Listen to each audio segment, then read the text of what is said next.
All right. So we're here with Kirsty. What's up?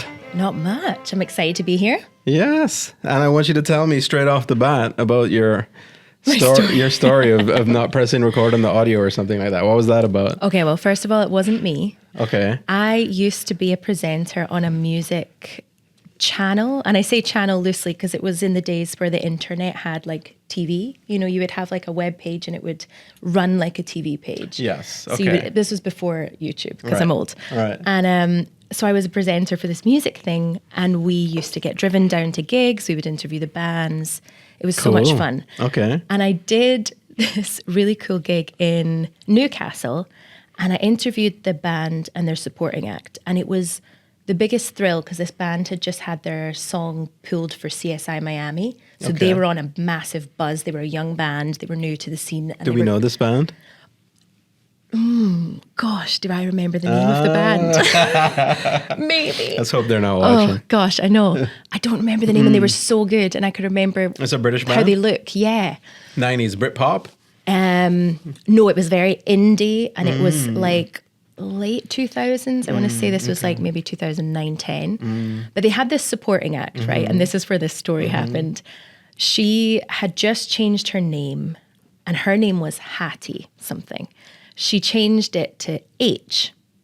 And I was like, oh, okay. So we got to interview her, and I'm like, what's the name change? She had this massive story about wolves and her grandmother and how she just had this sign one day, and she just was good. And it was this beautiful story. She had tattoo, all sorts of things. And then at the end of the interview, they were like, Kirsty, we didn't have the audio going. You're going to have to interview them again after. Oh, no. Well, they were drinking like crazy because they were so excited. They just had this success. Everyone Right. was like chanting about CSI Miami at them. So I had to re-interview them when they were one drunk, Too upset that the first interview didn't. furious to do it all over again, and they could not be bothered.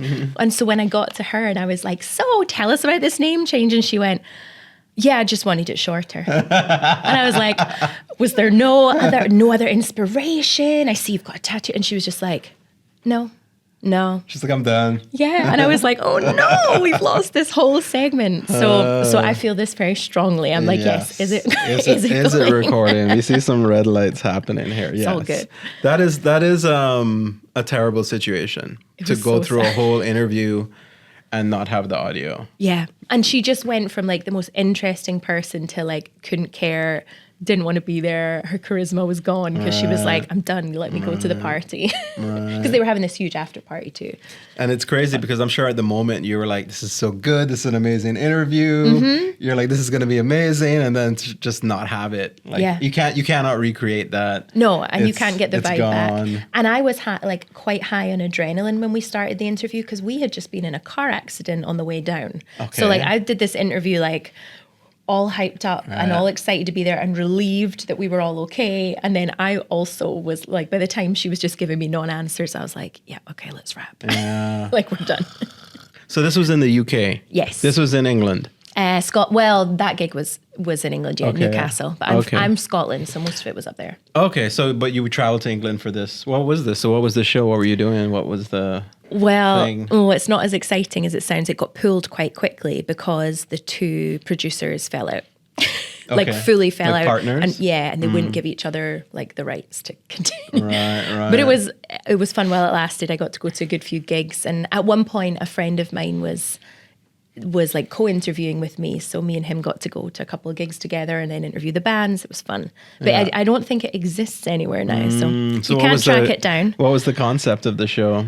It was just Live like music? Yeah, like it was music? all music, and Yeah. it was catching bands in like just on their way up, like getting them in those kind of last gigs that were just their loyal fans before they went on to big things. Oh. But it was a friend of mine who I had done acting with had pulled me into it, so I just kind of went and did a screen test, and then I was suddenly getting told like, we're driving to Newcastle on Friday, get in. Cool. I mean, that was a fun part of life back then. I was young and I didn't have attachments, and I was able to just go, yeah, I can do that. Which is great. Huh, that's right. You can drive to England from Scotland. Yeah, Newcastle to forget easy. Newcastle from Edinburgh is like 2.5 hours, I think. Okay. Yeah. We did it in a night. We didn't even stay over. Really doable. Oh, so you went there the night, recorded, and then went back the same night? Yeah, I was after very the accident. tired. Yes, I was not keen to get back in the car. I was like, who's driving? And it wasn't me, and I knew it wasn't going to be me, and I was like, oh. So what was your job? Were you like a reporter or like the interviewer? I was the interviewer, So yeah. were you on camera? Like, yeah. Yeah, which is not often my comfort zone to be that side. No, I have more and more. I mean, it was at the time. At the time, I was a budding actress, and that was my everything. And now I've fallen more into writing and directing, and I get more nervous in front of the camera again now. But do you get nervous on stage? No, because I'm not me. And that's a massive psychological difference to me. That's interesting. Yeah. So, because when you were doing the show, you had to be you. You're just interviewing somebody. Me interviewing. So, you know what's so funny about that is I'm opposite. Really? Yes. You're more comfortable as yourself. Yes. But you were a can good be actor. myself. Do the say people, that again. Do your Oh no, are you off following screen? know that? Look, Oh I no. think you're. Let's bring you over a bit. Sorry. But I want you to repeat what you just said because I don't believe it. Badir is a good actor. I was his acting coach. Yes. And he hides behind a camera, but he can act. I don't know. You can. I don't. Well, we all can. Yes. You know. I know. We can all play the guitar. You know, we can all drive a car. But some people are better than that. What is it? Acting is more than what? So playing a guitar, you need to learn the skills. You need to learn chords. You need to learn how to hold the guitar, all those facets. Acting is inherent. You do it without thinking. You do not speak to your friends in a bar the same way you speak to somebody giving you a job interview or potential in-laws, because you know how to adjust, and that's acting. Is adjusting the way you speak, the way you emote, the way you behave for the environment. Whereas like guitar, piano, learning something, there's not instinctive, well, there is for some people, but there's not natural components. Whereas we all act. We all have a phone voice. We all have those just little nuances that we change. I think acting's in everyone. So you're not as comfortable doing this podcast as you are acting then? Correct. Wow. I was quite nervous earlier, Yeah. Huh. Okay, that's interesting to me. Like, that's so crazy that somebody, and I know you're not the only one, but like even, because I've met a lot of actors, obviously, and some of them just are not good in real life. You know, they get very nervous and anxious. Yeah. And I'm always amazed at how great they are when they start acting. I'm like, how can you make that switch? Like, why is real life not as comfortable for you as acting? I don't quite get that. It's a mask, that's why. For lots of actors, it's a mask. It's your comfort zone because it's predictable. You know what's going to happen next. Whereas life is a roller coaster. That's true. That's interesting. I think some people hide behind that, like, okay, like you can do a scary scene, but you know when the jump's going to happen. Right. So it's not scary. Right. Whereas walking into a party where you know no one, you don't know what's going to happen. You don't know if you're going to make a friend. You don't know if you're going to speak to someone. It can inhibit people. I think a lot of people find comfort in pretending. Huh. Yeah, they do. Interesting. That makes a lot of sense, I guess. Huh. So, okay, so you were in Scotland at the time, and you were a budding actress. And I know we've talked a little bit about this, but I don't really quite remember. So what were you? Were you out of school then at that point? Were you working? And what was the name of that show? I know we can't find it on the internet. I can't remember. That's the worst part. And if my lovely friend Googsy watches this, he'll be like, "You don't remember?" Was this one of the producers or the camera guy? He's a friend of mine, and I love him dearly. And he, I've done so many. He can write in the comments. You know. Yeah, I'm sure there exists on YouTube. I bet you he won't remember. No? He'll be like, some distant memory. He's done so many things that'll be. It's the same too, right? We jumped in and out of projects all the time, and you don't remember them all. I've done shows that I would struggle to remember the name of in a moment. But yeah, so my kind of timeline, I suppose, was I left school a little bit early to go to acting college. Scotland's school works differently than England's, and it's kind of quirky and it works to our advantage. You get the kind of level of most advanced grades that you can get, that you need to get into university, you can get in your 5th year at high school instead of your 6th year. So your 6th year in Scotland, unless you fail, for a lot of people is like additional qualifications. Okay. Or retakes of something they've struggled at, but they need to get into uni. Whereas in other countries, you need to do the whole trajectory that's to true. get That's there. interesting. So you can leave after that. So so I left a year early, but with all the qualifications I needed if I was going to not be an actress. Right. And I didn't fail any exams, so I had everything I needed. And I went to acting college, but I was 16. So I was really young. Super young. I couldn't even go to proper drama school yet. So I went to acting college because I was too young to audition. They're 18 plus. And I was like, I got some time to kill. Yeah, so Cayman is like that. I was 16 when I graduated high school. Were as well. you? Yeah. Mm-hmm. I don't know if it's still like that. I know there's like American schools, but yeah, that's pretty young. Yeah, it is. And and I was doing all kind of like adult-y roles, and I was 16. I look back and I'm like, I wouldn't ask that of a 16-year-old. So, and were you doing more theater, or did you also do?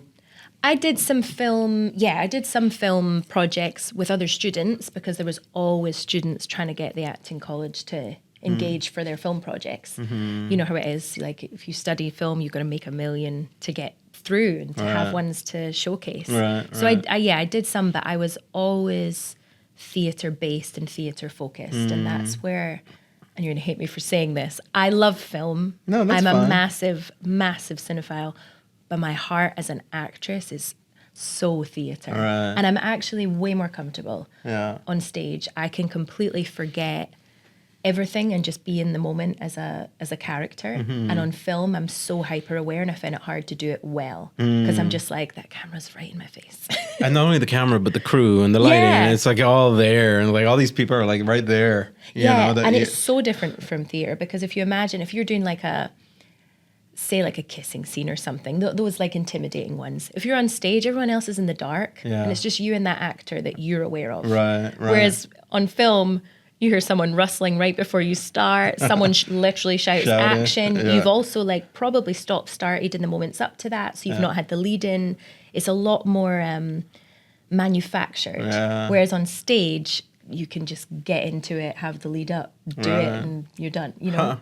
Yeah, don't worry. I'm not defensive about film at all. Like, no, I just know that it's like, it's such a passionate topic. And I'm like, I love film. But I can honestly say, and I'm not saying this in a humble way, I am not as good as a film actress as I am as a stage actress, by far. It's just not my comfort zone. Yeah, no, there is a difference, especially from what I've heard from different actors. Like even I know the guy who plays George in Seinfeld. Like for him, he loved theater, and that's where he really wanted to be. Yeah. So for him to get into Seinfeld was kind of like, okay, and I guess we got to do it, right? It obviously turned out to be a good thing for him, but I just always found that interesting, that somebody would prefer one over the other, and the differences between them, and maybe that's a good place for us to talk about it. So besides the atmosphere between the stage and acting for a film, what about acting itself? Is there differences in acting?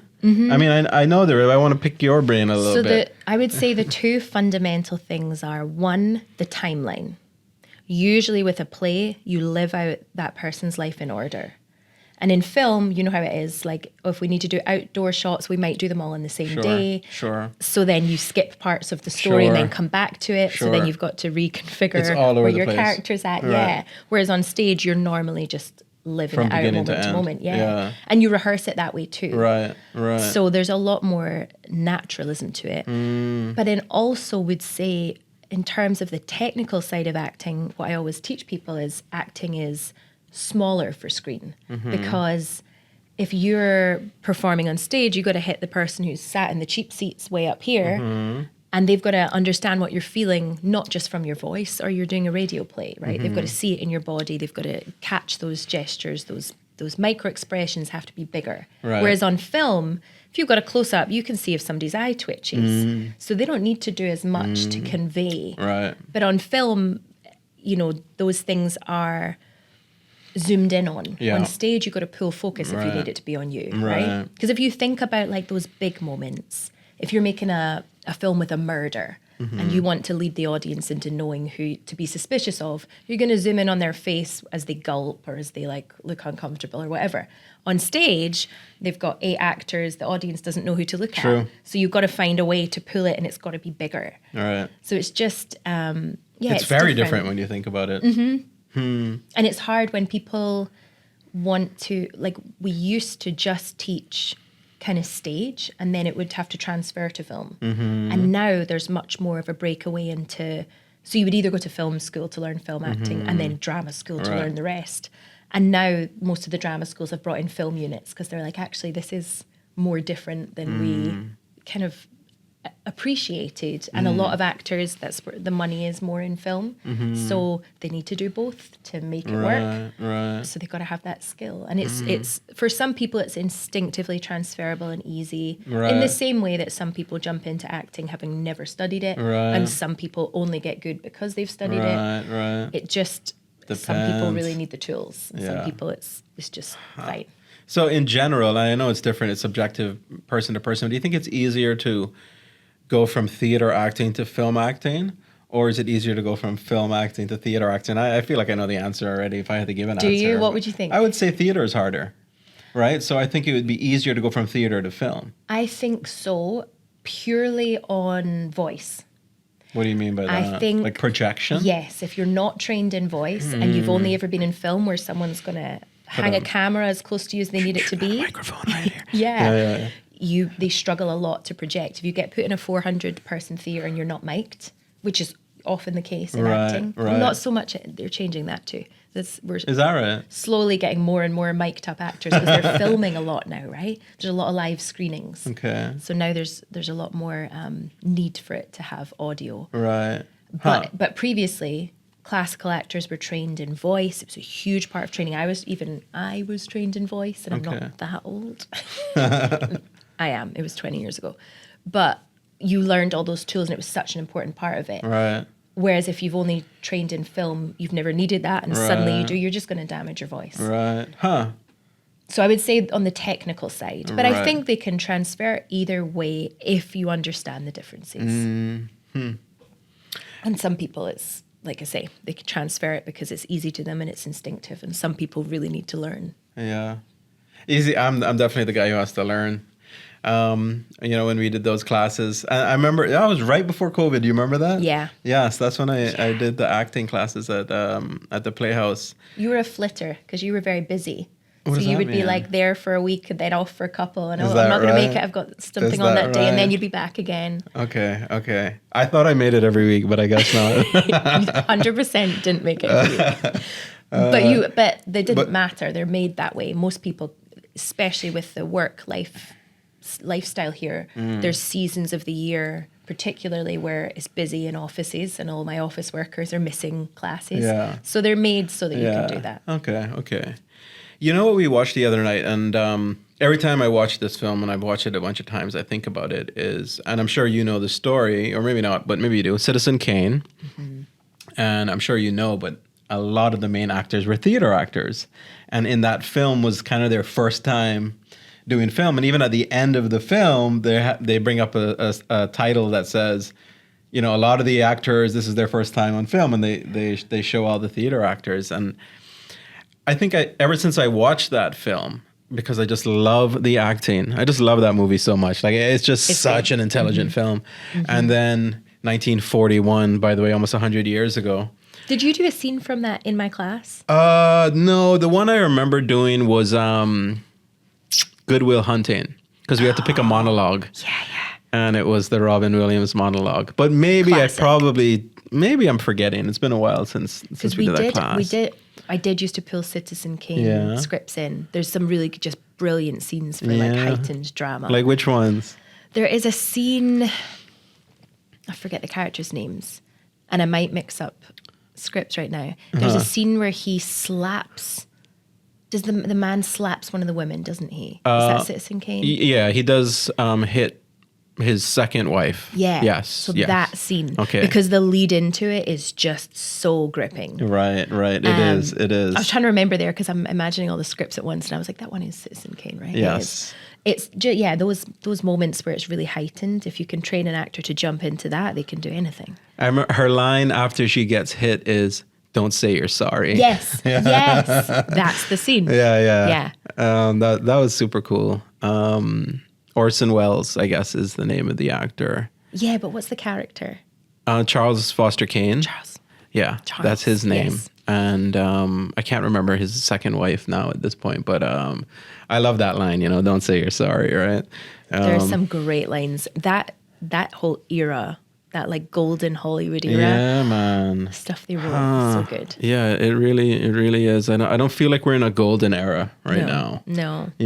I don't know why, but I don't feel that. Like, we watch a lot of movies from the 90s, and those were some good times. Those were good 90s movies. Just like, okay, maybe they weren't all classics like Citizen Kane, but they're all like an hour and a half. Yes. Now you have to, like, you're subjected like a 3.5 hour movie that doesn't have to be that long. I have that just same like, issue. I now look and go, I can't stay up that late tonight. Can't. I'm like, It's ridiculous. I get excited when something's less than 2 hours. I'm like, oh, great. Yeah, we can watch that once the kids are in bed. I was happy, like Frankie's movie, The Bluff, 2 hours, baby. Yeah. A little less. I'm It like, was yes. less, It doesn't need to be more than 2 hours. I'm sorry. Unless, if it's a sprawling epic. Yeah. Okay, then sure, you can, but. You know the things you used to get excited about before we were oversaturated? I think that's what's changed it. Because you probably are like me. You try and watch all the movies you hear about. You get excited about them. And now it's like, why does it have to be that long? I need to fit in 2. I want to see 2 this week. Whereas before, it was like, oh, director's cut. Great. Because you got 1 DVD from Blockbusters. No, it's so you true. were like, I'm going to watch this all weekend. Fine. Right. And now you're like, there's 10 things in my Netflix queue that I'm desperate to see. Right. And there's 50 things I feel I should see. I don't have 3 hours for your... It's too many. Yeah, the oversaturation thing is for real, We talk about that a lot here. I'm getting nervous that you're off the screen, so let's bring you over here. Okay, good. You have better eyes than me then. But no, I think this. Let me move this so that I don't. There you go. You're going to get dodgy audio for a second. That's fine. Does that help? Yeah, no, the scarcity thing I think is for real because even back then in the 90s when movies came out, they all came to the cinema. Mm-hmm. But now, like 10% of them come to the cinema. Yeah. And so you can't. And they come in for a shorter amount of time. Yeah. There's more coming in It's just even sad. to the cinema. There's just like, I feel like cinemas now are like how the drive-in cinemas were when we were kids, we would hear about the drive-in cinemas. Mm-hmm. And I feel like our kids are going to hear about going to the cinema. Yeah. You guys used to go to the cinema to watch movies? That's weird. Why don't you just watch it at home?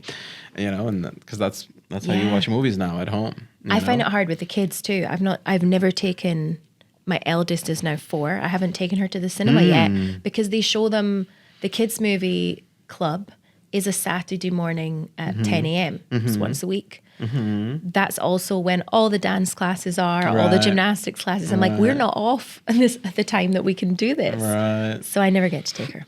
I'll take her in the summer maybe. There's got to be a good enough film to be her first film. Do you remember your first cinema film?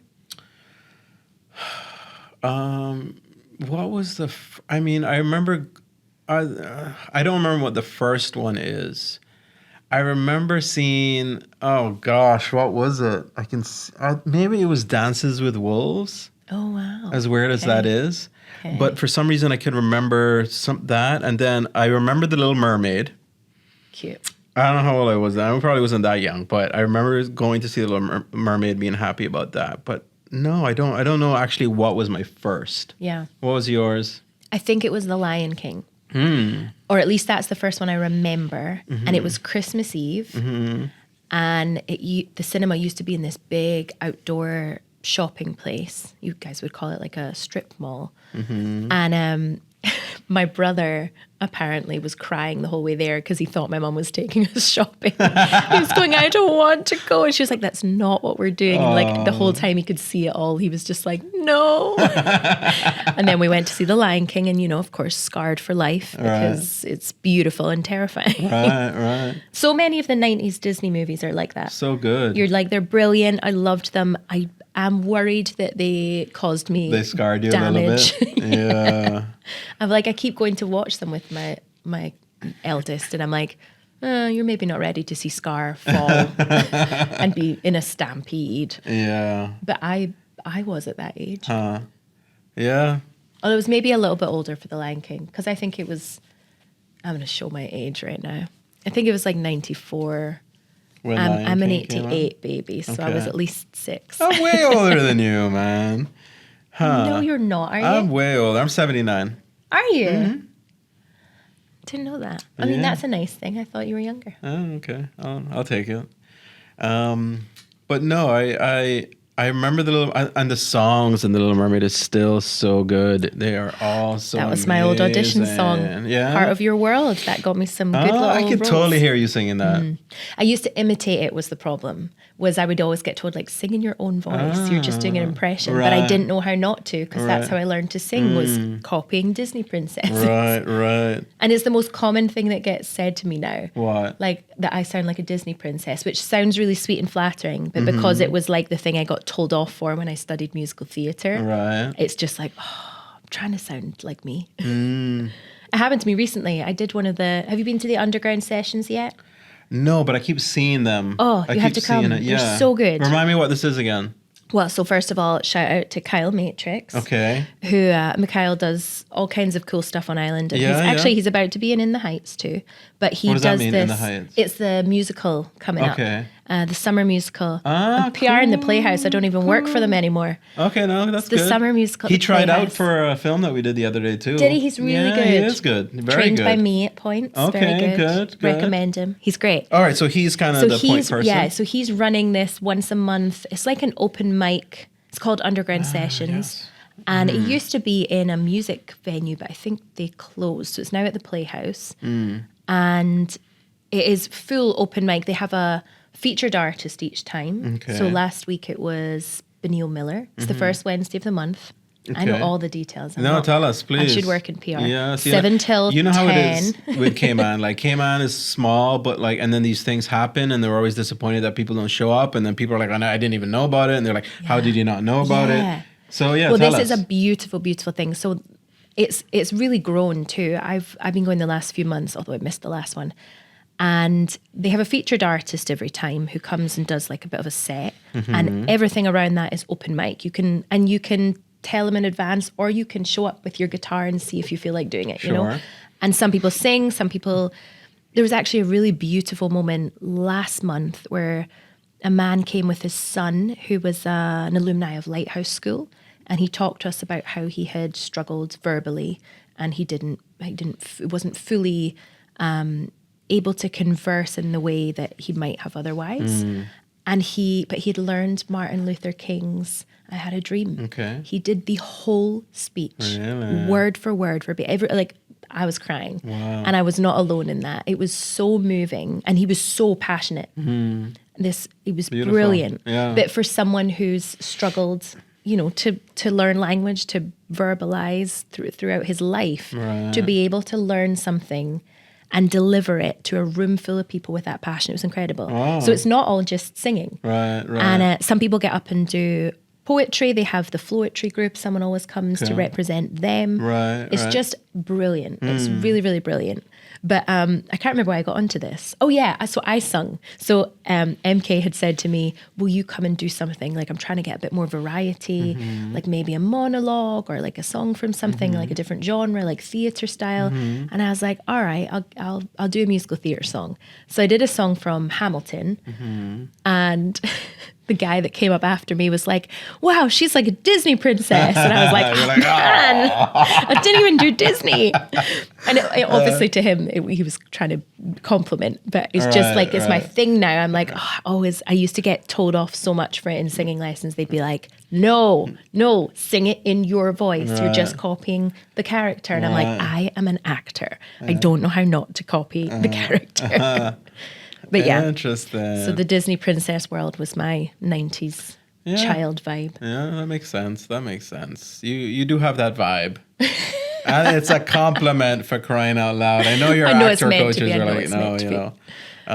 Well, you think I have that vibe in general? Because you've not heard me sing, right? I've heard you sing. Have yes. you? Yes. Well, your goodbye at Oh. the Playhouse. Oh, yeah. Gosh. And you did extremely Yes. well. Oh, I loved thank it. you. I loved the whole show. It was I awesome. forgot all about that. That was Yes. fun. When was that?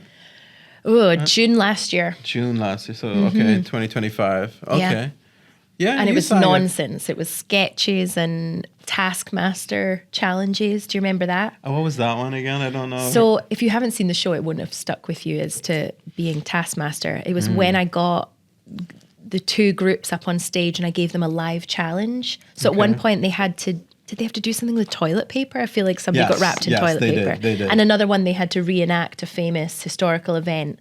And one of them did the Titanic and another one did the moon landing, I think. I don't remember the moonlight. I remember the toilet paper. I remember the Titanic. It was so funny. Yeah. Taskmaster is a British show with comedians doing tasks, like literal ridiculous tasks, and it's just an insider look into their mad brains, and it's great. And I just was like, oh, let's do that on stage. So it's actually a British show? Yeah, and it's on YouTube. Like, you can watch it. There's season after season of it. It's brilliant. Why is it that the British kind of come up with the shows before anybody else? Is there a reason for that? Because they came in the Office. Yeah. Even reality shows like Big Brother. Yeah. I feel like they always lead the pack. Why is that? I think it's because it's a little bit less censored. What does that mean? What do you mean? I think because the country's kind of TV stations and stuff, they don't tend to have like a religious affiliation. They push more with things. They allow more swearing. They allow more... They just a little different in what content they'll allow through. Right, it does seem a little more edgy. They try things a bit more. Yeah, edgy is a good word for it. And often they're competing with each other to be the cool channel. So I feel like they one-up each other all the time. But also the comedy circuit in the UK is huge, right? I'm from Edinburgh, which has got the biggest arts festival in the world, and so much comedy comes from it, and so many TV shows and. And what's that festival again? You've played there a couple of times, right? You've took some people from Cayman. Yeah. So it's the Fringe, the Edinburgh Fringe. Right. There's fringes all around the world now. Not all around the world, but there's several now. But it originated in Edinburgh? Yeah. Okay. And Edinburgh still has the largest, and it's mad. It's absolutely mad. It's just, art can be anywhere. Yeah. And you can literally, sometimes you think they're being really cool and you'll see on your ticket like, ooh, the Shed. And you're like, oh, cool venue. And then you go and you're like, oh, it's an actual shed. There's just 6 of us in the audience. Okay. Right. And it's just really quirky. And but lots of stand-up comes out of it, lots of TV shows. Famously, Fleabag. Do you remember that TV show Rings that came a bell, out? But I didn't see it. I feel like it had a very female audience. That might be why. Okay. But it was very famous at the time, and it was a one-woman show in the Fringe that got picked up. Okay. Although it's kind of, I feel like it's always used as an example of like what the Fringe can do for you. But my understanding is she also had connections to the BBC at the time. So I feel like it wasn't as straightforward as she put on a show and it got scouted, and that can happen to anyone. It's like all those stories, right? They'll be like, oh yeah, Cameron Diaz got scouted in a nightclub dancing, and then all these young actresses are like, right, I just need to go clubbing. Right. You're like, no, that's quite a rare story. It is. But it's like a hopeful story, I know, that and you just want to like find how the path works, don't you? You're like, what is it they did? I'll do that. Yeah. Like, no, that only worked for them. Yeah. Funny how that is. So the Fringe happens once a year? When? August. So it's 3 weeks in August. It is the most fun and most expensive time to go to Edinburgh. That's the sad thing, because it makes the city so overpopulated. There are no rooms anywhere, so you can't find the cheap rooms anymore because the actors have them all. And it's just hard to get like accommodation. Flights are higher. It's quite hard to go. But yeah, so I've been in it a few times, and then I took a show from here. You were in the test audience, I think, weren't you? Yeah. That was quite a while ago now. Yeah, a long time. Yeah. That was pre-COVID. That was pre-COVID. That's how we mark everything now, isn't it? It's not funny. BC, it's COVID. That's so true. Yeah. That's so true. But it was great. I took two friends. Emma went with you, Agatha? Yeah. Was it just you 3? Yes. Or was there someone else I missed? There was someone on the other end. Okay. So I had a male here, the lovely Adam Pello, but he was a stand-in. We already knew who we had in the Edinburgh run. Okay. And it was like a smaller part. I wrote it because there was not a good piece for women. Okay. So I wasn't intending on writing this play. And it was kind of funny. Emma and I had sat one night, a few wines in, and been like, we should do a play and we should go to the Fringe. And Emma used to live in Edinburgh, but she'd never done the Fringe. And I was like, that's mad. You're like an aspiring actress and you never did the Fringe. And she's like, I know, it's kind of on my bucket list. I was like, well, let's do it. There's no reason not to do it. I'm from there. I know how it works. I know the venues. We can do this. So how did you get on there? Like, don't you have to like request or something? Yes, you do. It's the hardest thing is getting a venue, because venues, it used to be like, find your slot, ask them, pay them, done. And now they kind of are starting to get like almost their own identity and branding. So it's like, what's your show about? And they want you to fit their program, their kind of programming at each venue. Not all of them. But there's like certain places you go to if you've got a kid's show. They're going to do more daytime shows. They're going to have that crowd. Because you want to be seen. There's so many shows. We're talking like, I think it's something like 3,000 shows. Wow. At the Fringe Festival? Yeah, and it's all day, every day in hundreds of venues. The stats are crazy. And they change every year, of course, but I feel like that was the most recent. But so then you want for people to come out and for there to be similar shows available, because then you've got that market captive audience sort of thing to come out and go, oh, there's another show on in an hour that I would also like to see, because tickets are cheap too, right? You're supposed to go see tons. And I like Agatha had never been before, never been to Edinburgh, and we were like all really close friends, and we had just done a show together, and we were desperate to do another, and I was going to just direct it, and I was like, no, we'll do a 2-person show. And they were like, no, be in it, come on, act with us, you'd never act anymore, act with us. So I was like, yeah, okay. And we looked up 3 women shows, and it was garbage. Like, they were so badly written. They were so sexist or just bad stereotypes. And I was like, oh, what are we going to do? And eventually I was like, let me try write one. And I'll do 10 pages. And if you guys hate it, we'll abandon that. And if you like it, I'll finish it. So I just sat down and kind of free flowed. I did it that night. I was so like hyped up, and we'd had a few wines. So I was like, so I typed it up, sent it to them, and I was like, do you want me to keep going or not? And they were both like, yes, yes. So then I finished it that morning, and I was like, okay, here's the play. And we just went with it, and it was great. And I took Agatha to like, I think 40 shows while she was there. We just kept being like, right, we're getting out the door, we're going to see this show, and then we're going to see where the wind takes us, and then we're going to perform, and then we'll go and see another show.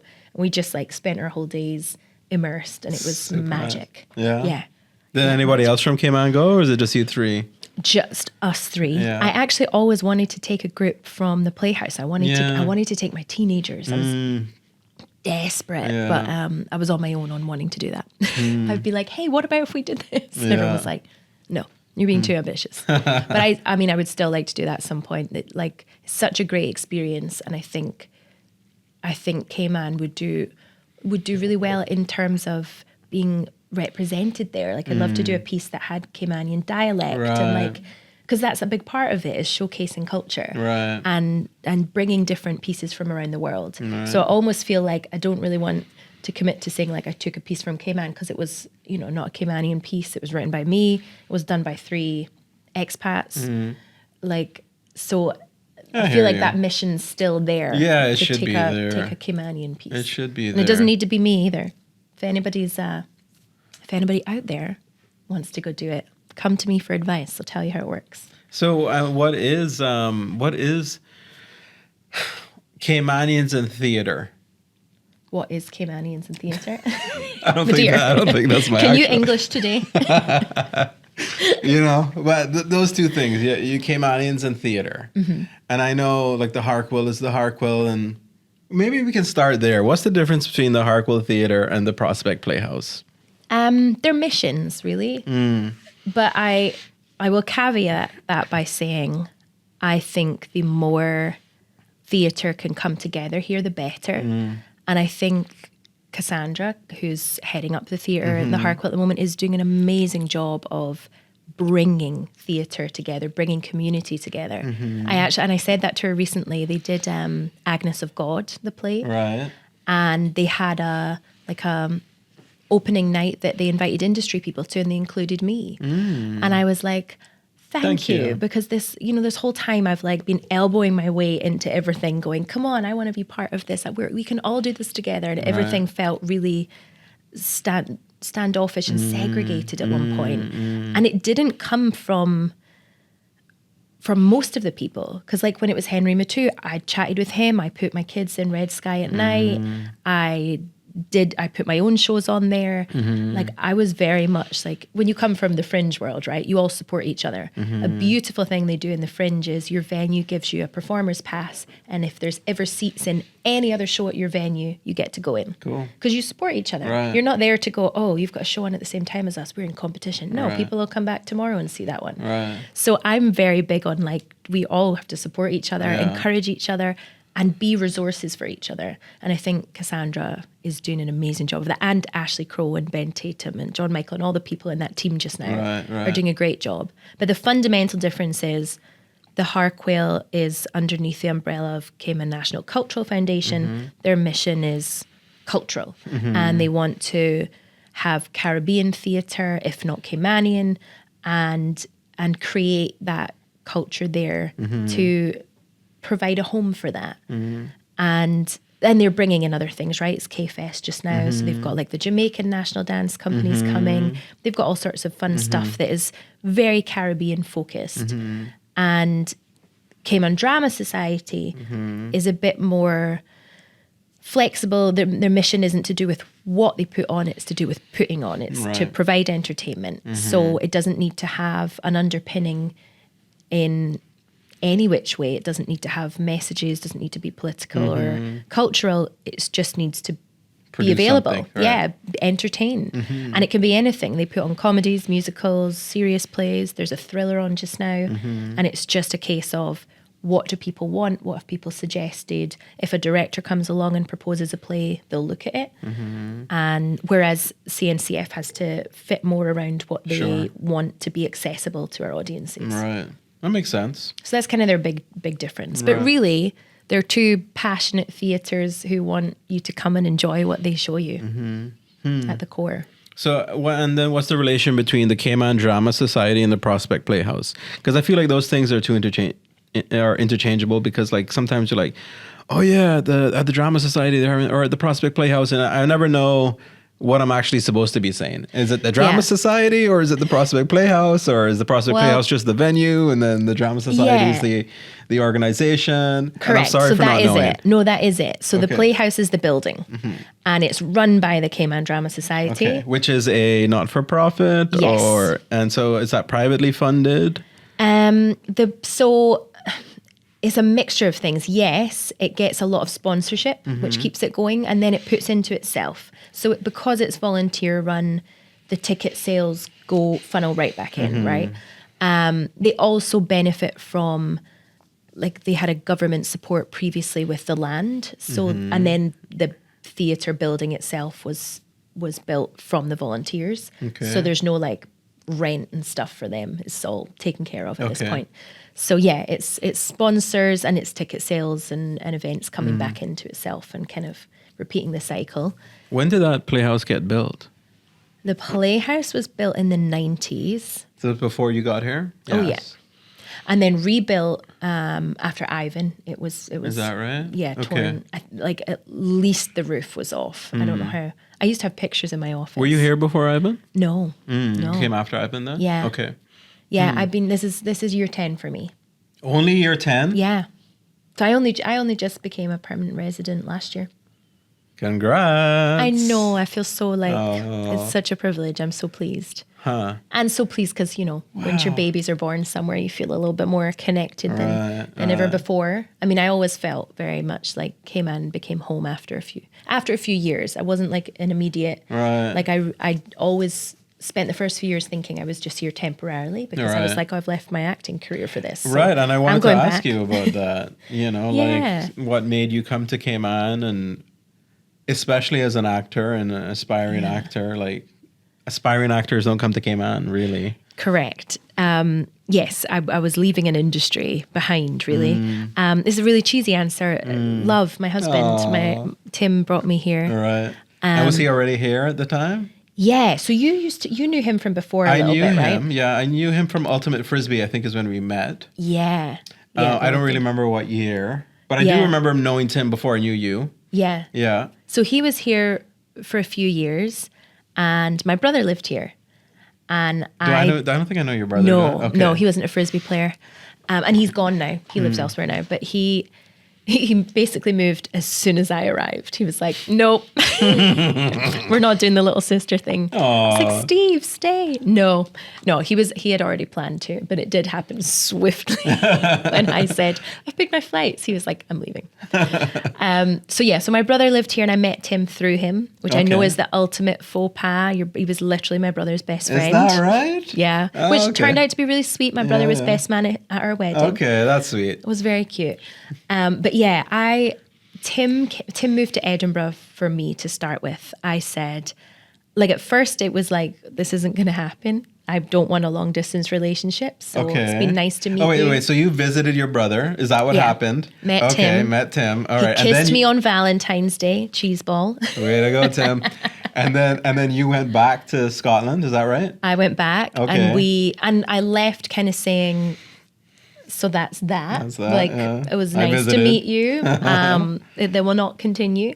And he was like, could I have your email? Could we stay in touch? Your email. And I was like, yeah. He was like, we could Skype. And I was like, oh, I don't know. And then kind of on the plane, my friend who had come with me was like, you like him more than you're admitting to yourself. So you had a friend that was with you on the trip too? Yes. Okay. Claire, who was also there when he proposed to me. So Claire is a big part of my love story. Okay. And yeah, she was just very blunt with me and was like, I can see that you talk about him a certain way and you've been looking for him when we're out. And, and I was like, no, I don't know what you're talking about. And then we got back and there was an email. I think even by the time I landed, there was an email from Tim like, I'd really like to stay in touch. And we did start to Skype. And then a couple of months in, I was like, I've literally lost all interest in dating because of you.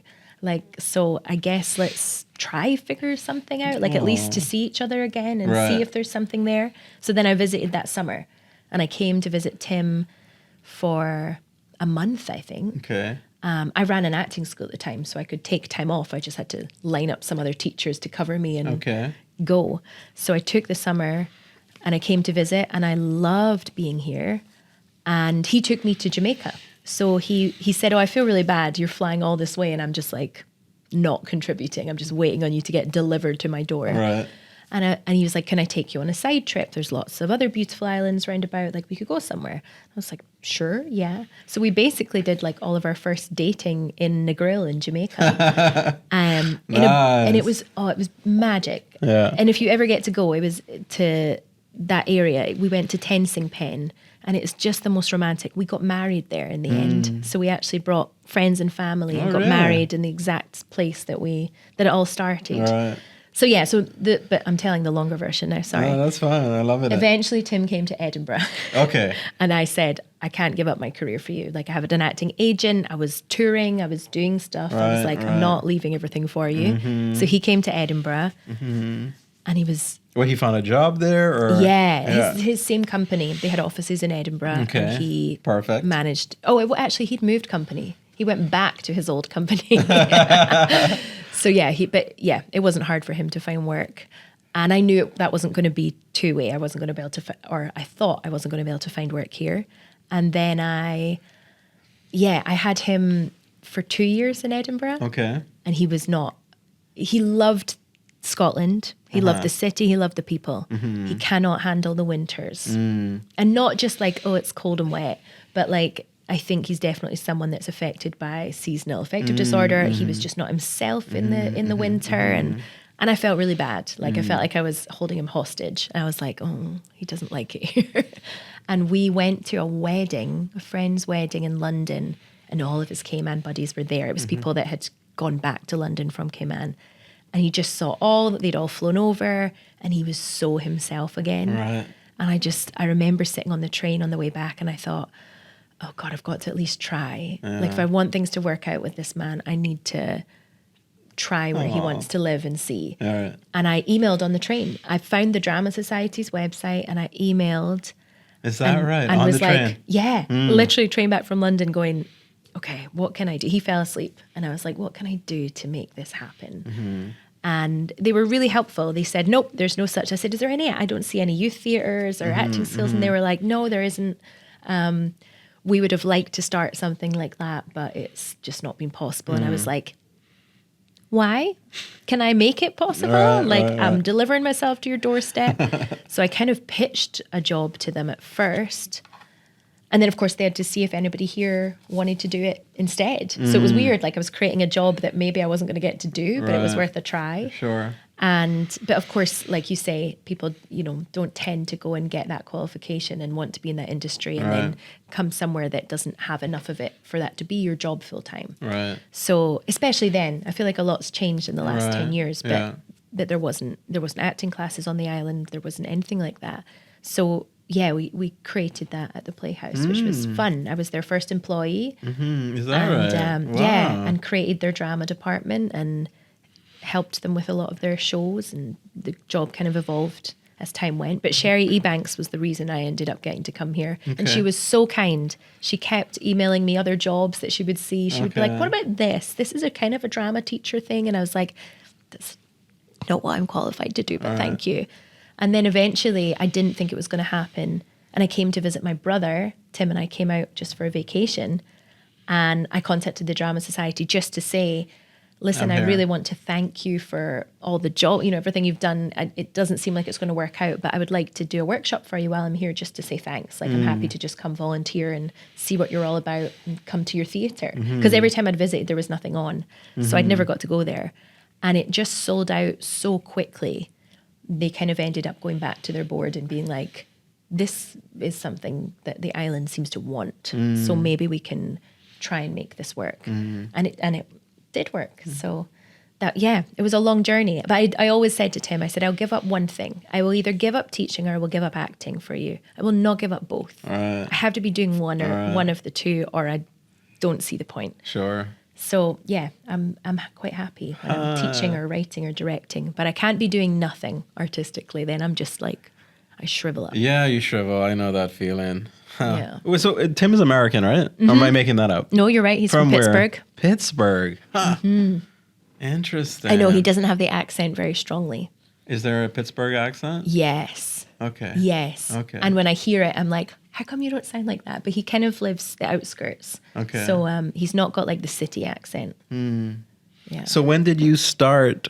And before we go there, though, so was this hard for your brother to accept, or did he kind of accept it? He was very nice about it, actually. Aww. He was very nice about it. He had a hard time from his friends too, because they were like making fun of the fact that his friend had taken on his sister. Right. There was some unkind phrases thrown around the office.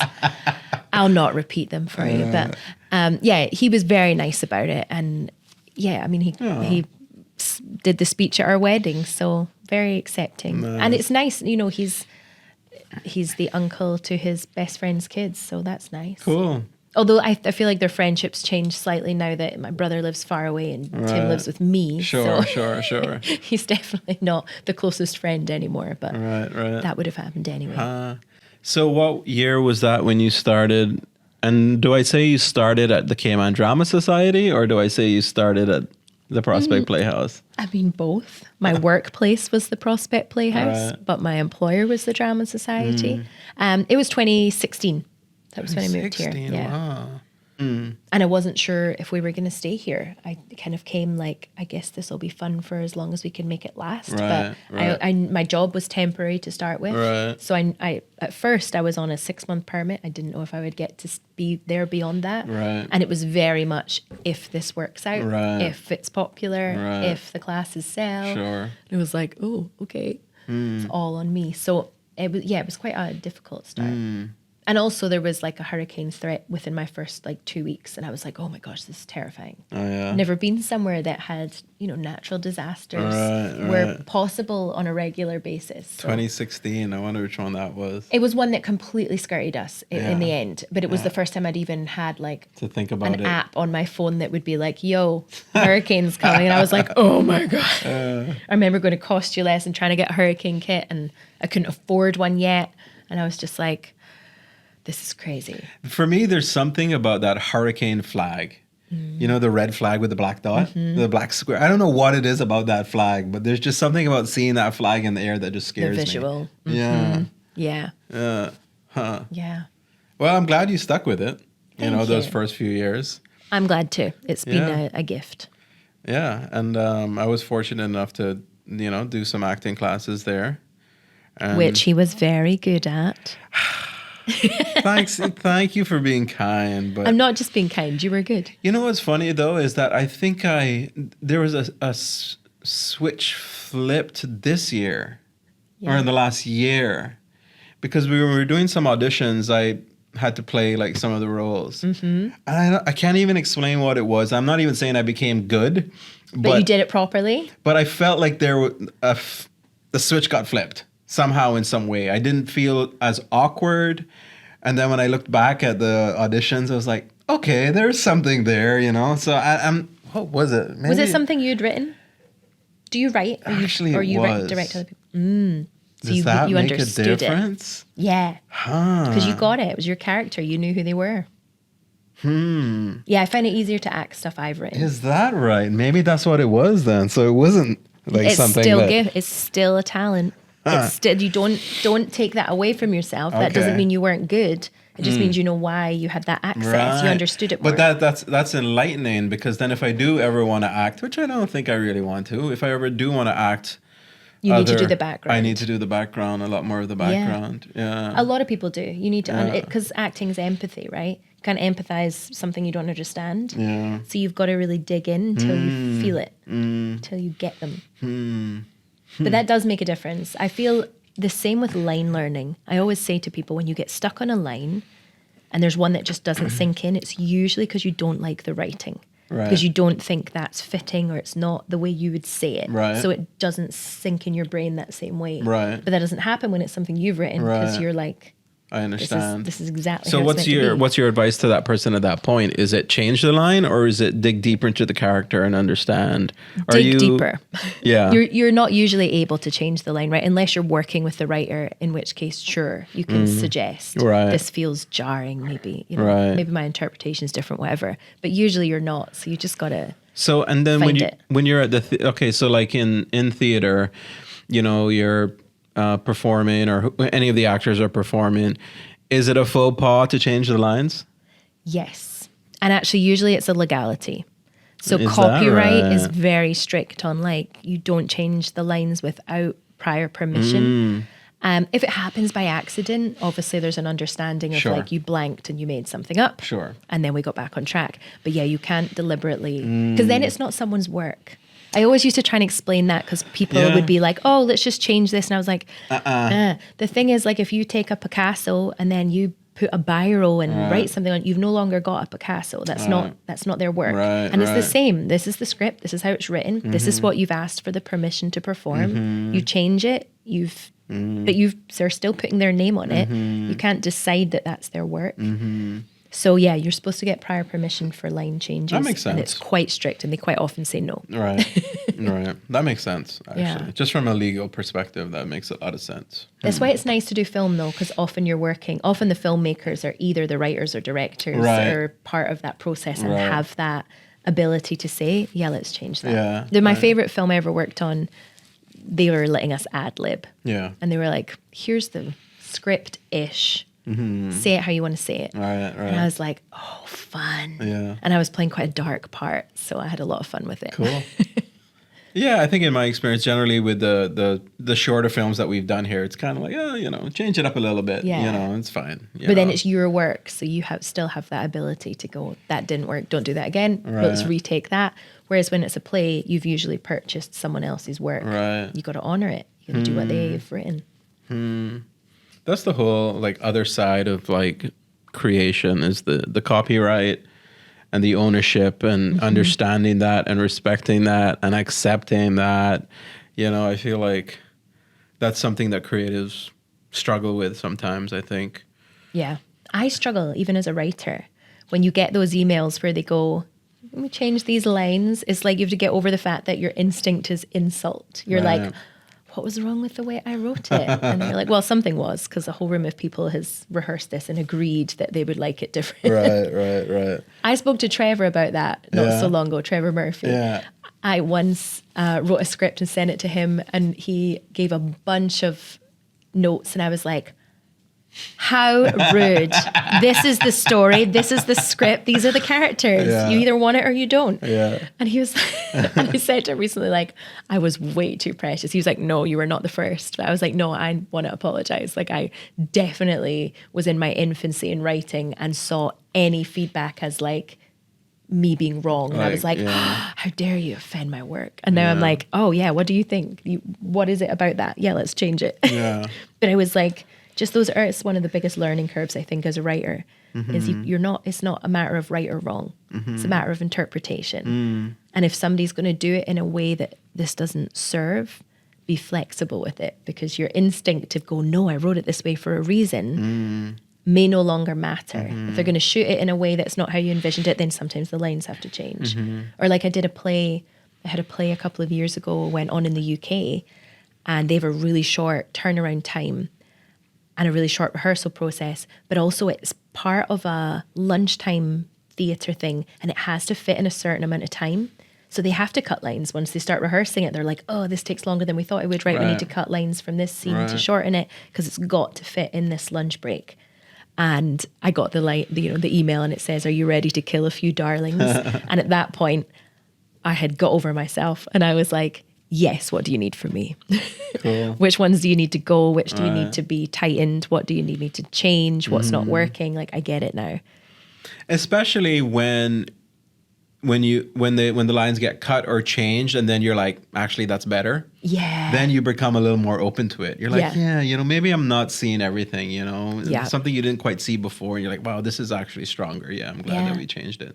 So you become more open to changing it, And as a director too, right? I always used to teach that to directors, was like, you're seeing the big picture. That actor has laser focused on their role, so listen to them. Right. You might not agree with them, and that's okay, but always give them the chance to feed, because sometimes they've seen something you've not. Right. Or they've put something together that you've not needed to put together. They've gone, no, but I mentioned this 3 scenes before, so that doesn't make sense. You wouldn't see that, because when you're reading it, you're reading the whole thing every time. Right. But they're, going through it with a fine tooth comb. Right. I used to always say that, like, that was my biggest thing for directors, was like, please collaborate with your actors. Don't see it as a power thing that you need to be in charge and therefore they can never be right and you've got to always be telling them what to do. Right. Work together, because they have some great insights. It's true. It's a different perspective. Yeah. Like you said, director's usually big picture, whereas the actor becomes more micro. I always find it interesting that,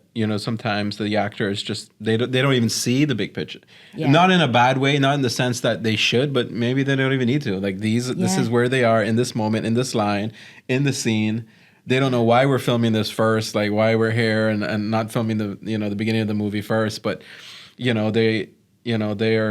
they don't need to see the big picture, right? Yeah. So they do just completely have a different perspective than the director. And sometimes they're not allowed to, right? If you do certain films, they try and keep some of the script away from you. Just know your scenes. Typically, when you give the actors their lines, even at auditions or even after, all you get are your lines. I know. Auditions are like a mystery to actors. True. They're like, you're like, tell me what's going on in this scene. And they're like, no, try it. Like, what? That's why I said earlier, I'm like, did you do it properly? Because so often in auditions, whoever's reading in with you just gives you a monotonous version, and you're trying to act against nothing. Right. And you're like, this is so difficult. Yeah. I don't know why that's a thing, to make it so challenging to get the best out of your actors. Why is that a thing, do you think? And do they do that in theater? The monotonous... Not as much in theatre, actually, because usually it's a director reading in, and usually directors have a wee bit of acting ability or knowledge, or have done it before. Lots of directors, actors and directors interchange a lot. Whereas in film, I find it almost exclusively, when I did auditions for film, they were like, somebody was just going, okay, the baby is dead. And you're like, and I'm supposed to now go, you're like, could you say it like with any shred of acting to give me something here? Because that's how actors work. We feed off each other. If you don't give them anything, you're like, doesn't seem like your best work. Really? Like, you didn't give me anything to work with. It's like the most painful thing. And I don't know why. I don't know why it's a thing. It's just always has been a thing. Yeah. And maybe it doesn't have to be that way. No. And I would never run auditions that way. I always want people to be comfortable. I always want them to be relaxed. I don't know why it needs to be intimidating. It shouldn't be. How are you going to get the best out of your actor? It should feel like a mini version of the set, right? And the set should feel that way. You should relax them into being able to do it. You want their best performance. No, I know. And you know something? You have the power to change it. But no, we do. No, I really mean that. And I think, you know, one of the things too that I've noticed, which I mentioned the other day to Tony, is why do we do 12-hour days when we shoot? Oh, I know. Like, do you have to do 12? Do 10 hours. Yeah. You get good acting out of the dramatic scenes if you sleep deprive them a bit, though. I'm not saying it's right. I'm just saying it works. If you have me up till midnight doing a crying scene, you'll get a lot more crying in that last day. Yeah, fair. But sometimes I'm just brutal. Like, you know, like, I don't know that you're really getting that much more by doing this 12-hour day. No. You know, you could just do it in 10 hours. It's a wee bit just like, once we've got everyone here, just get as much out of them as we can. There's so many people that need to be in the room to make it happen, right? Sometimes it's just like, okay, how much can we get done? Yeah. But I think that could change, you know? I think there are some things that can change. Yeah. Maybe even that audition process, like you're saying. Yeah. Make it comfortable. You want them to be good. Let them. You can't be good when you're terrified. I had a really off-the-wall director once, and he made me feel so comfortable because he was so chill, but then he was giving me the weirdest direction. Okay. He was like this was a big movie. I'm not going to name it because I'm not sure I'm allowed to. Okay. It was one of those ones I had to sign like an NDA about this audition. And actually, I don't think I did have to sign an NDA. I think it was just verbal, but same thing, right? This is private. And it was a big one, and it had 2 Hollywooders involved, and I was called back.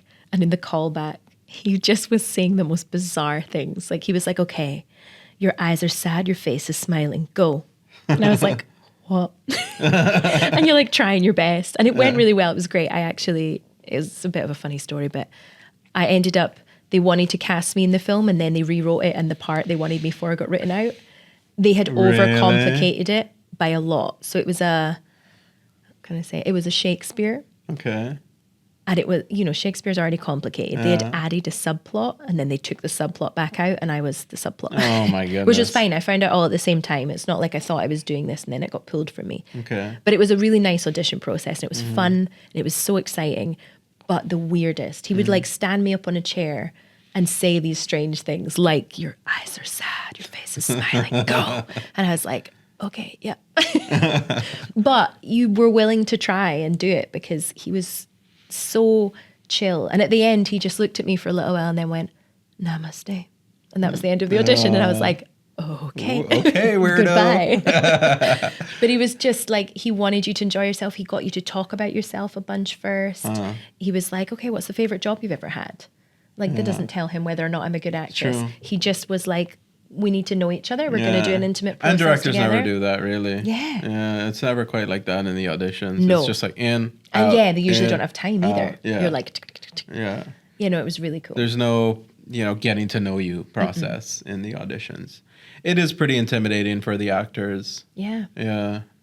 And I think that's why it's good that you did acting classes, because you know how scary it can be to put yourself out there. Yeah. I think all directors should do one at some point.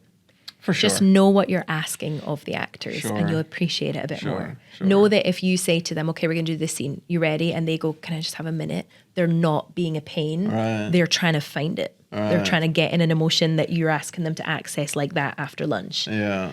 And if you've tried it, you'll see why they need that minute. Right. Whereas if you've only ever been on one side, you're just like, oh, actors, come on. Yeah. It's your job. Get it, pull it out. You're like, it's so hard to just be sad. I've just been laughing with someone in the lunch break, and now you want me to do the crying scene. Or they like reverse order. Like I think honoring, we were talking earlier about the difference between stage and film, and it largely being the chronological side of things. I once did a film when I was quite young, and it had an intimate scene, and I filmed that the day before I filmed the meeting of those two characters. Right. So the first day I met this actor, I had to do a sex scene with him, and the next day we did all the groundwork, and we did the date, and we did and it was like, that wouldn't have it on stage. We'd have Right. got to do the little natural trajectory Right. and their little timeline. So, that's easier It's said very than done. abrupt, you do need to sort of like work into that. Whereas in, like you're saying, in theater, you'll flow into that a bit Yeah. more. Huh. Yeah. Yeah, it's true. I think when you said manufactured, I think that's just really the right word for film. Yeah. Like what you're doing, you're really just manufacturing something, Yeah, you got to It's- switch it on fast. It seems way less organic than theater, and even in film, sometimes it's like the actor can do something completely different, and it's not what you needed or wanted, but then you can manufacture it when you're editing to sort of fit. Yeah. It's like, it's not very organic at all. Even though probably there's a lot of filmmakers that would disagree with that statement. But I find that it's, I don't know, I don't have a better word than manufactured. The process is really just manufactured. You're Well, especially with special effects now too, right? yeah. If you're on stage, we've got to make you look like you're on a horse when you're on a horse. Right. If you're on film, you might be sitting on a bin that later will get made to look like that. Right, And right. you won't have anything to create that illusion for you. Right, Whereas on stage you will. right. That all the tools that make it believable for the audience are there for you too. Whereas in film, it's a whole other layer. And camera trickery, right? Yeah. You can't do that in theater. You got to have it on stage, and you're part of the trickery. So there's a few things that make it more artificial, I Yeah, suppose. yeah. And I don't mean, not denigrating it, it's just, Yeah, it is no. what it is, right? It's amazing because of that too. You can't create True. the reality on stage that you can create in film, because we can't fully trick you. Right. You are aware you're in a theater. Right. You can see a puppet being used. True. And you can see a light, and smoke coming. Whereas in film, You these think aren't it's- illusions. It's more believable. Yeah. Looks like real fire. Might even be real fire depending how it was filmed. That's Yeah. not going to happen on stage. Yeah. So there is more of a reality in film for the viewer. Right. For the viewer, I think it's more realistic. True. That's interesting. Even though it's more manufactured. Yeah. But I think it's why more people watch film than theatre. Brings you into the world more. A little bit more. Got more of an illusion to it and more smoke and mirrors. In theatre, you've got to buy into it a little bit. You've got to do Right. that suspension of disbelief and go, okay, well, I can hear the person next to me coughing, so I know I'm not actually sitting in this, but I'll believe it for now. All right. Whereas film, you can really zone all the way out and get in that world. Yeah. Like if you think about those kind of magical ones, like they've done like the Harry Potter show and there's Game of Thrones parodies and stuff on stage. Right. They're not going to look The like same. that world Right. in that same way, because you can't create it on stage in the same way you can create it in film or in TV. I shouldn't say film, on screen. So in Cayman, I feel like there's a lot more Caymanians, young Caymanians, getting into film and acting and producing. Is that the same for theater from your Yeah. perspective? I think so, yeah. The biggest uptake I've had in sending young people from here to drama school, to university, to study and things has happened in the last few years. Okay. And even with people coming back, there's jobs now, right? The team I mentioned earlier at CNCF, they didn't have that big a team before. A bunch of the kids, like 2 or 3 of those the younger people I've worked with and they've gone away and come back, and they're getting to use their degrees. Yeah.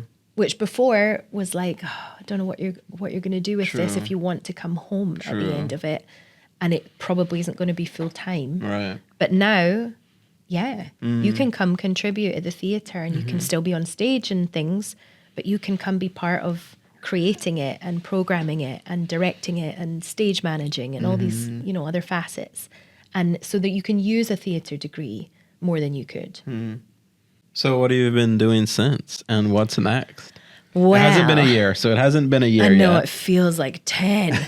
I have been I've been writing and I've been doing things for fun. I'm coaching someone just now just because they were like, can you help me with Macbeth? And I was like, yep, you Cool. can't pay me, but I'll help you. All right. So, and I did a workshop recently for some teachers for Life, Literacies for Everyone, which is a great organisation on Ireland, helping young people engage with reading and improve their literacy skills in so many different ways. They're brilliant. What do you do for them? So we did a Shakespeare in the classroom workshop for some teachers. The National Teaching Conference was only a few weeks ago. It was part of that. So I ran a workshop and took 2 texts. I now couldn't tell you which texts we did. We did Romeo and Juliet and we did The Tempest, I think. Just so that they can, just giving them new tools to engage with the curriculum and bringing Shakespeare into the classroom in a way that's less daunting for everyone involved, which is a big thing for me. I still can't read Shakespeare. I'm like, what are they talking about? Really? Yes, really. Oh. I mean, it's been a while since I gave it a chance, but like... But do you know what I want to do? What? I want to do a walking Shakespeare at the Botanics. I want to do... The Botanic Park? Yeah. Okay. I want to do The Tempest. I want Caliban's Cave to be in the bushes. So The Tempest. I just looked this up the other day for some reason. Somebody mentioned The Tempest. I can't remember why or what, but I did a chat GPT dive on it. Remind me again what this is and what do you want to do at the Botanic? And why did you think about it when I said I didn't understand Shakespeare? Because it's in the curriculum. And it might be changing now, actually. But when Shakespeare was reintroduced to the Caribbean curriculum, Tempest was the one they chose. And it happens on an island. Okay. And it happens on an island where people are aware their island has been taken from them. And there's a bit of that undercharge, right? Sure. So it's got some topical themes. It's got some kind of colonization underpinning in it, or it can get interpreted that way at least. And it's magical. It's one of the ones that's got a love story, it's got magical creatures, it's got a magical character, it's got a drunk comedy character. It's just got a bit of everything that are the kind of trademarks of Shakespeare. Cool. So it's a good text, and it's a good text for teenagers. It's got nothing too... I always find Romeo and Juliet is such an interesting one to choose for teenagers because you're like, it's literally a double suicide and an underage relationship. Right. Like, I'm not sure why we're why we've gone with this. Well, we don't one. tend to think of it that way. No, and it's not taught that way either. I should say. So it's not like the teachers are promoting that, but it's just like if you were to look at all the plays, that one is the one frequently given to kids, and I'm like, I mean, it's fun to do, and I've done it with kids too, but. There's other interesting ones. And I think The Tempest is a good choice. Okay. It's just got so many different facets to it. But I would love to do an outdoor version of it. Okay. And when I say this is something I want to do, no wheels are in motion. It's just one of my pipe dreams. I'm like, I want this to happen one day. Every time I go to the Botanics, I'm like, Tim, right there would be where Prospero lives. And he's like, okay. And I would love to do that walking theatre where you go from place to place and you are immersed in the scenes. Right. But I have a funny relationship with Shakespeare too, though. You know, I have a master's in Shakespeare. Okay. Shakespeare in education is my postgrad. Okay. And I hated Shakespeare at school. Yeah. I never wanted to do it again. I didn't understand it. I didn't have a good English teacher. Sorry to her, but she was not good. And she just made me really dislike it. And it was done badly and nothing done to make it engaging or interesting or relevant. And then when I was first out of acting college, the first thing that came my way was a role in The Tempest. Okay. And one of my kind of agents and advisors at the time was like, get it on your CV. You say yes to this and you do it. And I was like, I don't want to. I don't want to do a Shakespeare play. And I did it and I didn't enjoy it while I was doing it. And I was just like saying the words in the way that I thought Shakespeare was said. And somehow it was getting past the director and they were like, great, that's it. And I was like, I don't know what I said. Something about love. And I was so like, I interpreted it so badly. And I was like 17, right? I was little. And we toured a little bit with it and it was a great experience, but it still didn't give me that feeling. And then I was teaching for an acting school and the teacher, Anna, who's one of my 2 fairy godmothers in my life, who just came along and changed my life completely, she got on a train in the wrong direction and she called me to say, you're going to need to go teach my class. I am halfway to, I think it was probably Newcastle. And I was like, what? And she was like, it's okay. They're just doing Shakespeare monologues. And I was like, I can't teach Shakespeare. I can teach anything but Shakespeare. I don't get Shakespeare. I don't like Shakespeare. She was like, you can teach Shakespeare. Don't be ridiculous. And I was like, Anna, I can't. And she's like, bang. And so I went, and there was these 2 or 3 9-year-olds, and they were practicing for an exam, for the Trinity exams, which are big deal speech and drama exams. You get certifications. They actually give you UCAS points for university. I didn't want to fail these kids. And they were like, I was like, okay, so should we just start with you performing them for me? Like, and I'm like thinking, please don't have questions. I'm never going to know the answers to the questions. And actually I did. They were like, is this line like, is that a flower? Is it a metaphor for a flower? And I'm like reading it. I'm like, yeah, it sounds like it's talking about the opening. And I'm interpreting. And I was like, oh, I guess I do get this more than I realized. And then one of them, Sasha McMillan, I still remember her. I taught her when she was very young. She's a beautiful young woman now, and she was wonderful. And she'll, of course, have no idea how much she changed teaching for me, but she is one of the reasons I wanted to teach. I was just like, this kid, man, I want to see her keep getting better and better. And I taught her for a few years. And she was just wonderful. And she did her monologue, and I was like blown away. I just it completely awakened the text for me. And I was just like, oh, wow, okay, maybe I do like this. Okay. I'd quite like to do that monologue. That's fun. And from there on, I started to get more engaged with Shakespeare. I started to teach it more and more. I would just pick scenes that I knew I got. And then eventually I was like, there's not parts of this I don't get. I just think I don't. And usually it's just the order of the text rather than the words themselves. And I remember, I now say that to other people. I'm like, tell me which words you don't know. And they're like, this one. You're like, that's it? Just one? So you know all the other words here? You probably understand it better than you think then. And then they start to take it apart and they're like, oh yeah, okay. And so eventually I was like, I'm gonna teach this more. I don't want people to have the experience I have, where they go to school and it's this big, awful, daunting topic and they don't want to study it, they don't want to read it, they dread getting given it. So I've kind of done the opposite. I've made it my mission to help teachers feel confident teaching it, because I realized how many of them don't feel empowered, and how many drama teachers avoid it because they're like, and actors too, but also kids. I really like engaging kids with it, and I taught it at a young age. The kids that came to me at the Playhouse, 5-year-olds were doing Shakespeare with me, and they can do it because they have no fear of it. They've not heard him as this scary thing you'll do when you're older. They're just like, haha, that's a fun line. You give them the really dramatic ones and they, fake their own death, and they just have a great time. So yeah, I got more and more into Shakespeare, but I was exactly the same. I was like, I hate this and I don't like it. It's not fun. So I'm not the only one then. No, but what you should do is watch some of the movie versions.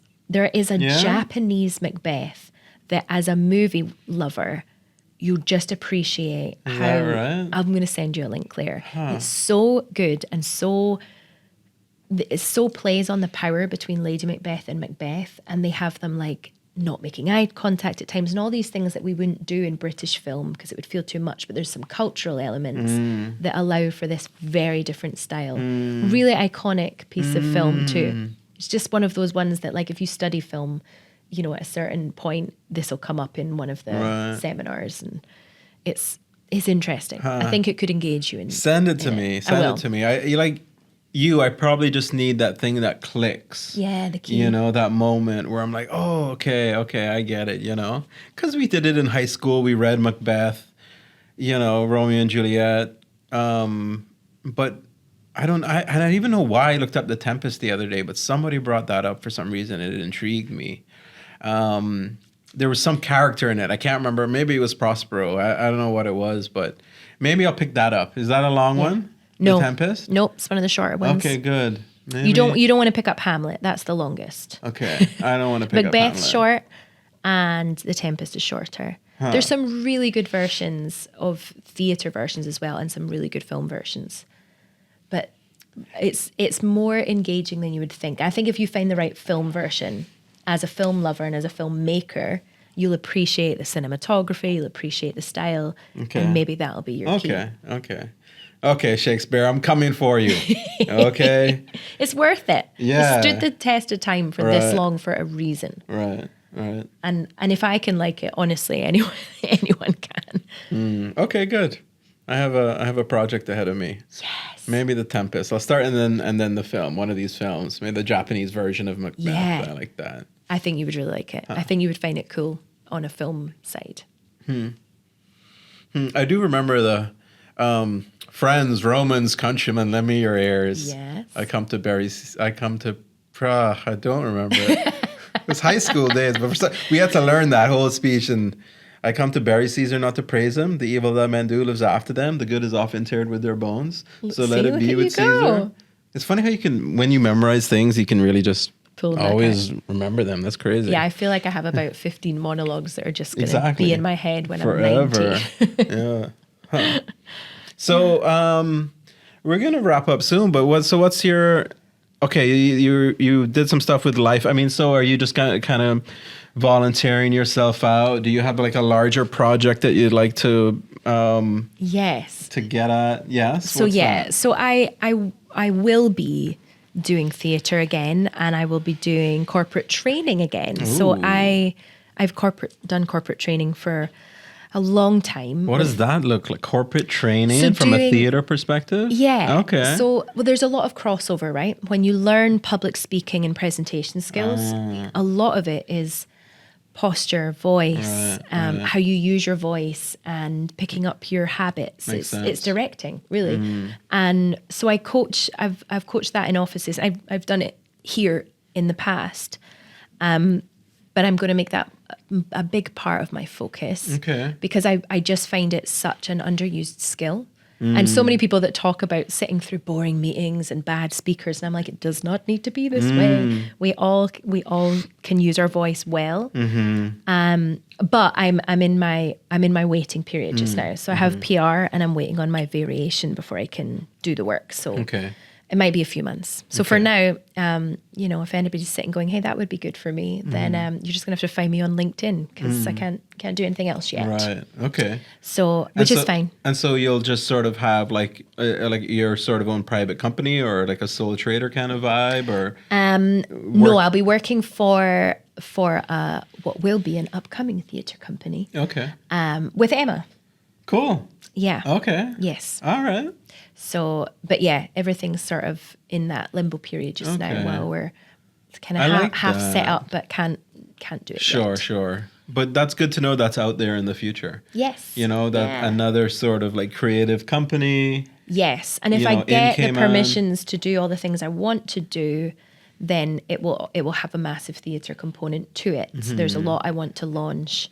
And a lot of it comes from my background with the Fringe stuff, right? Where people kept going to me, but what are you going to do now that you don't work at theatre? Where are you going to put it on? And I'm like, I can put on theatre anywhere. You just need an audience. Right. We could put on a show here. Right. We could have 30 people sat here and we can play here. It doesn't matter. Yeah.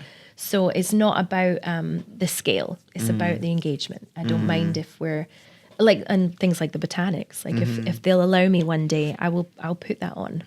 And yeah, so coaching and theatre and getting back to my roots a little bit. Good. And I'm still writing and I still do, voiceovers and Tell me like a little bit about writing. What are you writing? Do you ever write film scripts? I do. Yeah. And I actually think I messaged you at some point. You did. I was writing a little rom-com. Did she send me something? I didn't send you something to read. No, don't worry. Yeah. You don't have to do the guilty like, I forgot the PDF. Because usually I'll read it. Yeah, usually I will. I started to write a Cayman rom-com. Like a really cheesy, hallmarky Christmas movie, which I think is the one I messaged you. And I was like, I want to do this. Yes. But no, so I predominantly write plays, and I've had them put on before in the UK. I got very lucky to get into something that I desperately wanted to a couple of years ago, and then my show took wings with that and went on a little tour, and I got to go over and see it, which was so cool to have your work produced by someone else. That's interesting. Yeah, it was really fun. Huh. And actually that play I would like to put on here and change the dialect to Caymanian. Cool.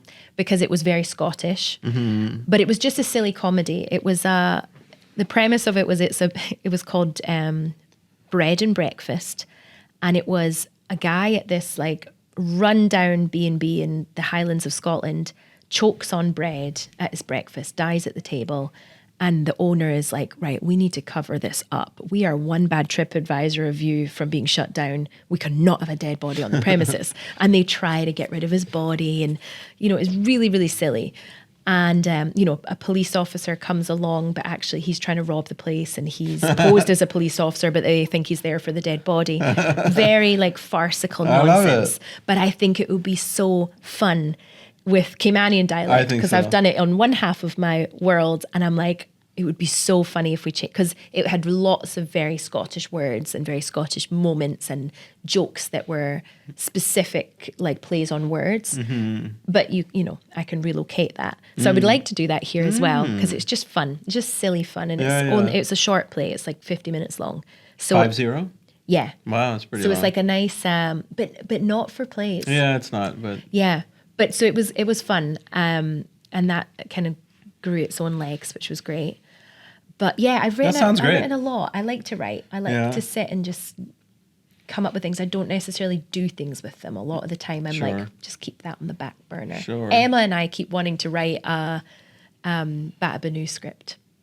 Yeah. Where what have you fleshed out so far? Well, we both kind of separately did the same idea, and neither of us are now sure if like one of us drunkenly told the other one and the other one forgot and thought it was their idea, because I'm like, oh, I came up with that idea, and she's like, no, I started to write, and I'm like, which one of us started this? So I was like, well, let's get together and just collaborate on it, because it will be us wanting to do it anyway. Right. But we wanted to do just it going wrong, just a comedy of the girls, the absolute facade of getting ready for something that big and iconic, and all the effort that goes into it. But like, what if it doesn't go? What if, you know, the fake so tan goes wrong? often it goes wrong for these girls. You're right. Oh yeah. So that's fake quite a tan's relatable. dripping off the leg, You and know, you know, like sunstroke. Like, I can't go anymore. Like, you know, people get carted off the road, and they like in the hedge. Passed out. And I'm thankful that's not been my experience yet, but I appreciate how funny it is when it's on film. Right. I feel like it's going to be like our Bridesmaids style, like us just being ridiculous, because we're like, what would be funny? Not what's realistic, what would be funny. Right. So we would like to do that. Okay. And she's probably going to kill me. She'll be like, why are you giving all our secrets away? No, Someone else will do it. Well, you know, I was going to say, actually, when you said you weren't sure whose idea it was, it's an idea that obviously wants to get done, right? Yeah. So if you guys don't do it, I'm sure that idea is going to edit that out. attach itself Nobody to somebody take else. the idea. We will do it. Yes, you all have to get that done. But that's cool. I love both of those. I think those ideas are both pretty funny. Yeah. I would love to see that. The film I sent Trevor was dark. Okay. It was like a casting couch goes wrong. So we can't pin you down to just comedy. That's what you're saying, huh? You can't pin me down for anything. No. Well, I was the same as an actress. I liked both sides. I loved to make people laugh, and I loved doing comedy roles and making fun of myself and being silly. But then when you do drama and you hear someone gasp or cry, it's crack for actors. Yeah, that's a good moment. I did a really poignant play once, and there was just a moment in it every time where you would hear people cry, and it was like dead silence in the theater, and you would just hear like, and I was like, oh my God, wow. Right. Just like to bring up feelings in someone like that is powerful. That is powerful. That's what we live for, right? That catharsis, that cathartic reaction, because that's sort of, I don't know what it is. That's the release. That's the spiritual, emotional moment that you can't really put words on, but that we sort of live for. Yeah, you know? It's that connection of human experience, right? Right. We all live through very different lives, but we all feel the same things. Oh. Well, it has been great. Thanks for having me. Thank you for being here. I'm glad that we finally did it. I know we've been trying for a while, so I'm excited about your future. Thank you. And the different things that you're working on. And I look forward to seeing that happen whenever that paperwork sorts itself out. Yes. We know how long that can take, but hopefully it won't be much longer. And it's good to know that you're, you know, I guess I was going to say doing something different, but, you know, I know the Playhouse is still there doing their thing. So it's good now that you're over here doing another thing. So the Playhouse can keep doing this thing, and you can keep doing this thing, and we're doing our things. Yeah. Exactly. The more the merrier. Harquail doing their thing, you know, bit by bit, you know, we're making it happen here in Cayman. Yeah. So I'm excited for you, and I'm going to, hopefully we'll stay in touch a bit more. Yes. I do have another project I want to talk to you about. We'll talk about that off air. Okay. Yeah. And you can tell I have no filter. If we talk, I'm just going to tell you everything that I shouldn't say. That's fine. So you're an artist. Share too much. We're very open like that. So, but it's been great. Thank you so much for chatting. Thank you for having me. Appreciate it. Yeah. Anything else you want to say before we head? Was there anything on your chest that you wanted to get out? No, I had no No? idea what we were going to talk about, so it's been fun. Okay. How can people? Do you want people to contact you? Like where? You can. I do a podcast. It's very little, cool. and I'm very lazy with it. But dear, it's nothing like yours. That's fine. Tell us about it. It's called Drama Coach Podcasts. Cool. So it's just tips and tricks about acting and how things work. Actually, I did a whole one on the Fringe. So if Okay. anybody has listened to this and been like, I want to take my art to the Fringe, that will tell you how it works. I'm about to do one on awards season and just how the different awards ceremonies work. Cool. But when I say I'm lazy about it, the last one was over a year ago. That's fine. And this is me just coming back to it. Sure. Where can we find it? It is Drama on, Coach Podcast. Is that what you said? Yeah. It's on, what is it on? Apple Podcasts. Okay. And Podbean. What's that one called? Podbean. I don't think I put it on Spotify because I don't have Spotify. That's how millennial I am.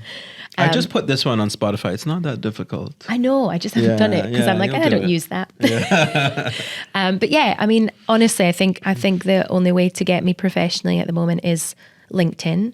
I'm Kirsty O'Sullivan there, but actually artistically, I use Kirsty Halliday everywhere else because that's what I write under. It's what I direct under. It's what I act under. It's my way of honoring my granddad. Sure. Because that's my maiden name, right? Right. And it was my acting name before I got married. So I just was like, well, I'm going to keep that so that all my credits stick together. But yeah, you need to find me under my real legal married name. But yeah, I mean, I guess follow me on LinkedIn. And then when I've got news to tell and things to launch, you can see. That's it. Thank Love you you, so dear. much. You too. Take care. We'll chat soon. What? Can I give you a shout out before we go? Yeah. What?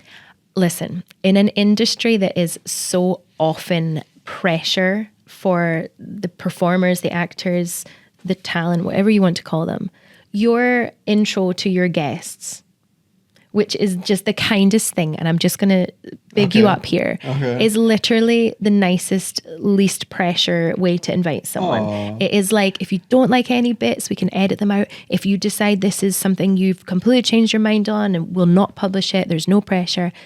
It is never like that. It is like, you've said yes to this, it's happening, tough on you, we have permissions now, sell your soul sign here. And I just think that speaks volumes for what you want to be in this industry, who you are as an artist and a person. And I think that's important to honor and say that's an amazing thing because we know it can be a crummy industry in a lot of ways. And that is such a nice way to make people comfortable and to be respectful. Okay. Well, thank you so much. Oh, that's very nice. You did. She's talking about I guess I wrote something. So before the guests come on, I send it to them. So that's what you're talking about. But I'm glad you like that. Thank you very much. That's very nice of you to say. And take care. And I hope to see you soon. Thank you. You too.